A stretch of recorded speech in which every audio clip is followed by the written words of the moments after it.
Now, welcome to It's About Time, where we challenge outdated higher education models and push for bold, student-first reforms. Too often, rigor is equated with making things harder rather than making learning more effective.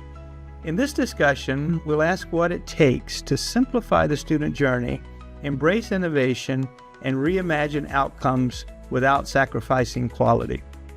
Well, to help us tackle this question, I'm joined by Dr. M. Brian Blake, president of Georgia State University. President Blake is a nationally recognized computer scientist. He's a researcher and a higher education leader. Over his career, he has led innovation at multiple major universities, advancing student success, expanding access, and forging stronger ties between higher education and the workforce. So it's a pleasure to have you. Let's start with this question about when we hear the word easier in higher education. Some people frown, some people run the other way, but they frequently assume it means lower standards. So how do we start reframing that idea? What does it mean to make higher education easier in ways that actually raise outcomes and open more opportunities for our students? Yeah, I think when I hear that, people think that faculty will make easier tests. So give problems that are not as complex as our students may be capable of, and also maybe reducing the amount of work. I'm not one for a lot of tedious work, but I'll go as far as to say when I think about easier, I think about how we're able to expand our students' ability to handle complexity and solve large problems. Like I'll give you one example of easier as it relates to Georgia State. It's like, what part of the term do you offer the test? And then what modality of tests really observes that the students have gotten the techniques while also not, removing some of the areas where that are necessary. So we've actually worked through our syllabi to say, okay, you know what, for this type of problem, this type of subject area, it's probably better to do the test in the 6th week instead of the 4th week. And there's certain types of recitation that we can do that actually prepare students going ahead. So students might feel like it's easier, but we also understand that we're giving students the best opportunity to demonstrate aptitude and also to absorb it and to digest it. So some of it is just kind of how we manage our pedagogy in ways that really gets the best learning outcomes in the end.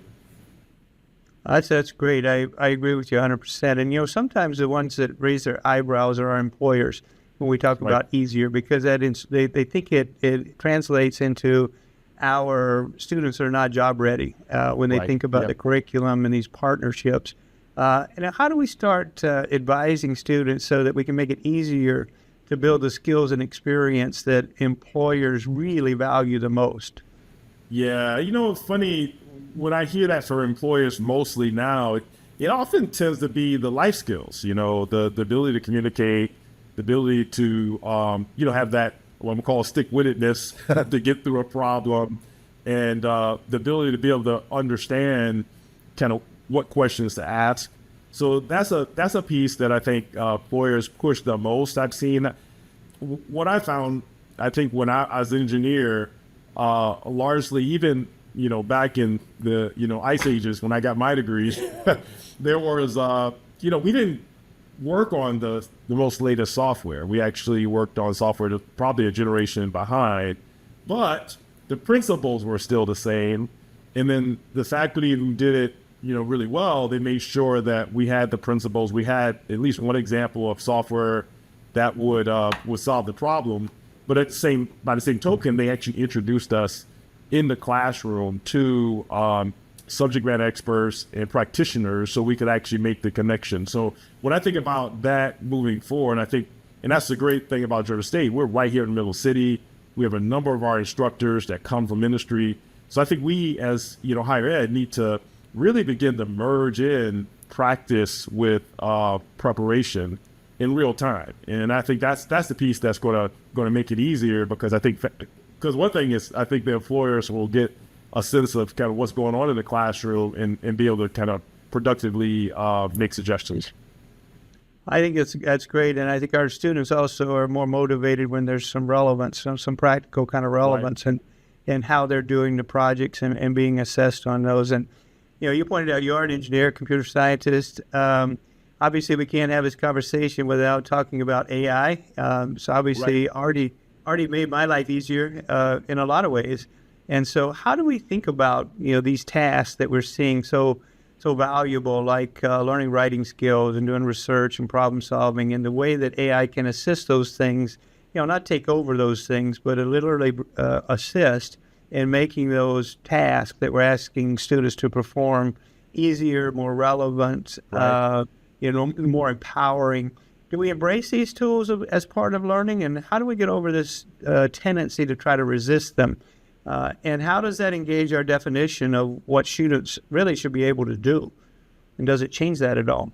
Right. It's funny. I'm a computer scientist, and I studied software engineering and applied AI. So I'm kind of right in the space. So I should be taking notes. Yeah. Well, I'll say this. I'm hopeful that even, I have colleagues and, that might be a little bit skeptical of the fact that having AI might make it such that people begin to want to do less instead of more. My hope is that people look back at the calculator and realize that, what, I'm glad we didn't say we don't want the calculator, because I think that was something that allows us to do a lot more. When I think about AI, I think that's the thing, and as a computer scientist, we, and I'm not going to give the full definition, but there's this thing called a big O analysis. And basically it says, this is not the complete definition, but basically says as the problem gets bigger, you either do it at the same speed, do it at an equivalent speed to the size increase, or you get worse. So the idea here is that I think AI allows us to begin to take bigger problems and do it proportional to what we were able to do without it. So I think the key here is how do you leverage it? And there's so many great opportunities for it. I mean, I'm just excited. Even some of my own research, when I look back and say, oh man, that stuff I was doing before, I could do this differently, faster, and more effectively. So we just have to do that, not really. Shame on us if we ask the same problems using AI. We should be asking a much more complex problem. We should be asking for a lot more verbal interaction, a lot more workflow-based discussion about how you're using it, and then also require. We talked about complexity and making it harder. We have the opportunity to do that, and then also get better learning outcomes for our students. Right. I think you can increase the expectations of students without Right. dramatically increasing the Herculean effort that it takes to get there, which is what we really need to be thinking about. And you referenced calculator. I go even further back and reference the automobile, and I'm actually a horse owner, so my horse has no interest in plowing fields or carrying people around for a living. She's perfectly fine with the automobile. And at the time it was introduced, one of the adoption constraints was the horses were afraid of it. And so you're not afraid of it anymore. And I think we could use that analogy as well.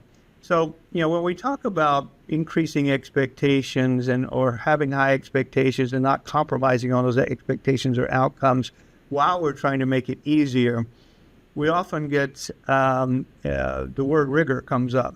And we like to throw around rigor in higher education because a rigorous experience is kind of what we've all been raised on, essentially.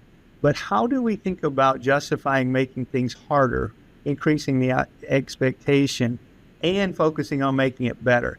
So making it harder just for the sake of making it harder is not what we're actually aspiring to. We're actually thinking about rigor in light of technology and the workforce realities, because at the same time that we have AI that's actually allowing us to do some things better if we use it correctly. What's it going to do to the workforce, and how do we keep following that workforce to make sure that our expectations for rigor are in line with the expectations in the workforce?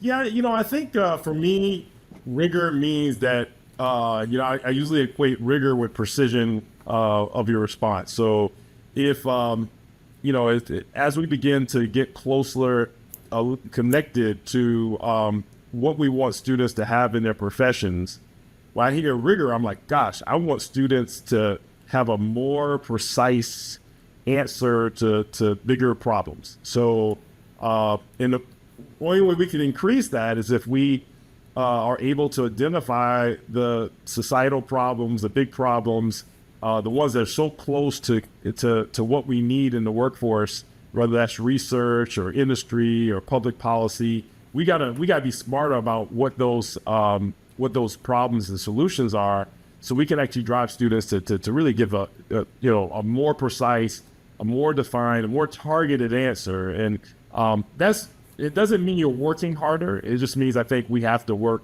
really hard to help to encourage and teach students how to work smarter and ask the right questions and iterate the right ways. So that's kind of how I would increase the rigor and how I would define it. It's not just 10 homework assignments a week and asking basic questions. It's the two where you gotta spin down deep and go down a rabbit hole and really get to that precise answer. We have to hold accountability to the students to kind of get there. And I think employers will be, they'd just be amazed if we can get students that come out with that skill set. I love that focus on precision and how precise and relevant the outcomes are, the answers are. It's not about the number of pages you put into a paper. Right. I've had lots of dissertations that were had a lot of volume to them, but not as much precision as we needed. Right. So I think that's a wonderful way to look at it. We've sometimes been criticized, and this is an important issue as we increase our expectations or hold our expectations high. Some of us look, and even employers look to higher education to sort students rather than to serve students. If we're trying to serve everyone, we're trying to get everyone to the highest level of accomplishment possible and without compromising the expectations. How do we get around this notion that some people look to us to identify who can run the gauntlet and who's not run the gauntlet? Is that part of this conversation in any kind of way? I think for me, it's a part of access and outcomes. Yeah, I'm on both sides of this. I think I've been at places where there was a real currency around ultra selectivity and trying to find specifically the very best students in this niche of students that seem to fit for my community, that really will build up my alumni base in ways in which I've already predefined. So I've been in those types of institutions, and I think they have a place. And I think hopefully those types of institutions are beginning to understand that we're all better together. But at Georgia State, we really work hard on accessibility. We think about students. We think we go into this thing thinking that all students can be successful, and it doesn't have to be a sorting thing. I've defined it as pathways. We have students that can get on at different stops. Obviously, we have the students that could go to any institution and they're uber prepared, come from great academic preparation. They get on at a latter stop, and they can. There's some things they won't, have to place they won't have to visit. But then we have other students that come in. They come in for a 2-year degree to start off, and it's an earlier stop. They come in, there's preparation, they transition to our 4-year program and transition to graduate school. So when I think about, how we define those pathways, that's the important piece. Can we route students appropriately, understanding their profile, their desires, how do we get them in a place where they can be successful no matter where they come from? And we do that so well here. It's a challenge in some spaces, but certainly what I've appreciated is that we have all our students can be successful. So when they're not, it's on us. So, and I like that meeting students where they are and creating these pathways. And then, when we think about measuring what matters in student success, we're not very good at measuring growth. At measuring growth over time. We're not these metrics tend to be snapshots of where people are in a point in time, but the value add and the value proposition around growth. Have you guys experimented with anything around kind of growth aspects, or how does that fit into the pathway kind of thinking and model? Yeah, we tend to look at like right now we're beginning to look at our outcomes for placement for students. we use this software, but it's actually a college to career platform that allows students to, when I think about next generation metrics, I'll tell you one thing, that's always odd to me as a data scientist is that we still measure, aptitude with a letter grade or a number. We're in an environment where we can record every minute of someone's life and they can put it in a flash drive that's the size of this lapel pin, but we're still defining aptitude for an entire class with all the subjects based on one number or one letter. So to me, I think when we look at kind of advanced measures, we start looking at what are the aspects underneath each of the, not just courses, but just curriculum that we're establishing.